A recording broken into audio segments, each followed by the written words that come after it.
ఈరోజు మన వాక్య వర్తమాన ధ్యానాంశము విడిచిపోయిన అపవాది.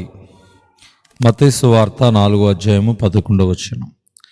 అంతటా అపవాది ఆయన విడిచిపోగా ఇదిగో దేవదూతలు వచ్చి ఆయనకు పరిచర్య చేసిరి. సాతాను యొక్క మారుపేరు ఘటాసర్పము, శోధకుడు, లోకాధికారి, వాయుమండల సంబంధమైన అధిపతి, అంధకార చీకటి శక్తి.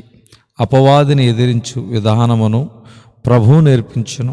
ఆయన బిడ్డలమైన మనము కూడా ఆయన అడుగుజాడల యందు నడవవలెను అని వ్రాయబడి ఉన్నది అని బైబిల్ వాక్యములనే ప్రభు ఎత్తు చూపెను. అప్పుడు అపవాది కూడా బైబిల్ వాక్యములను ఎత్తు చూపెను. రాళ్లను రొట్టెలుగా చేయము, క్రిందికి దుమ్ముకుము అని సాతాను కోరినప్పుడు ప్రభు జవాబిచ్చిన గాని, నీవు సాగిలపడి నాకు నమస్కారము చేసిన ఎడల వీటన్నిటినీ నీకిచ్చేదనని చెప్పినప్పుడు, సాతానా పొమ్ము అని గట్టిగా చెప్పినప్పుడు అపవాది విడిచిపోయెను. సాధారణముగా అపవాదిని గూర్చియు అపవాది క్రియలను గూర్చియు ప్రజలు ఎక్కువగా నమ్ముచున్నారు, విస్తారముగా మాట్లాడుచున్నారు. కొందరు విశ్వాసులు సహితము అపవాదిని గూర్చి భయపడుచున్నారు. సాతానా పొమ్ము అని చెప్పగా అప్పుడు విడిచి వెళ్ళిన అపవాది నీడను విడిచి వెళ్ళను. అయితే అలాగు చెప్పుటకు మనకు ధైర్యము కావలను.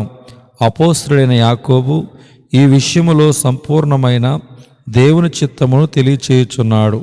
కాబట్టి దేవునికి లోబడి ఉండుడి, అపవాదిని ఎదిరించడి, అప్పుడు వాడు మీ యొద్ద నుండి పారిపోవును. యాకోబు పత్రిక 4:7. ఎదిరించుట ఎంత ప్రాముఖ్యమైనదో దేవునికి లోబడి ఉండుటయు అంత ప్రాముఖ్యమైనది.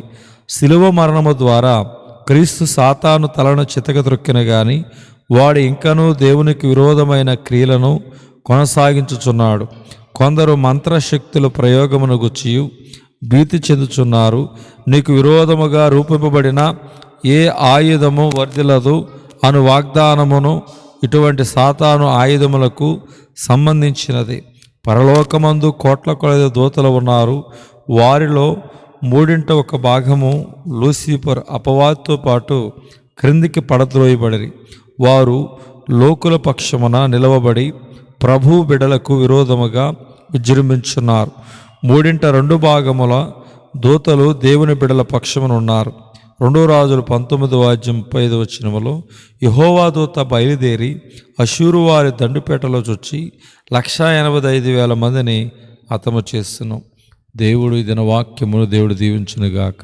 ఆమేన్.